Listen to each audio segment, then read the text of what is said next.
আসসালামু আলাইকুম ভিউয়ার্স, নূর মোটরসের পক্ষ থেকে আপনাদের সবাইকে স্বাগতম। আশা করি আপনারা সবাই ভালো আছেন। আজকে আমি চায়নাতে একটি ফ্লাইং কারের সামনে অবস্থিত আছি।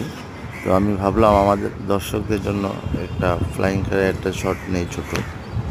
তো এটি চায়নাতে এখন অ্যাভেলেবেল হয়ে যাচ্ছে। এটি হচ্ছে আপনার এক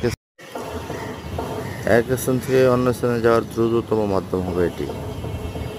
এখনকার যে লাক্সারিয়াস গাড়ি, এগুলো হয়তোবা অদূর ভবিষ্যতেই বিলুপ্ত হয়ে যাবে। তখন আর রাস্তাতে কোনো যানজট থাকবে না। এখনকার দিনের সেই লাক্সারিয়াস গাড়িগুলো, মার্সিডিজ, বিএমডাব্লিউ, অডি, এগুলো হয়তোবা আর থাকবে না, এগুলো বন্ধ হয়ে যাবে।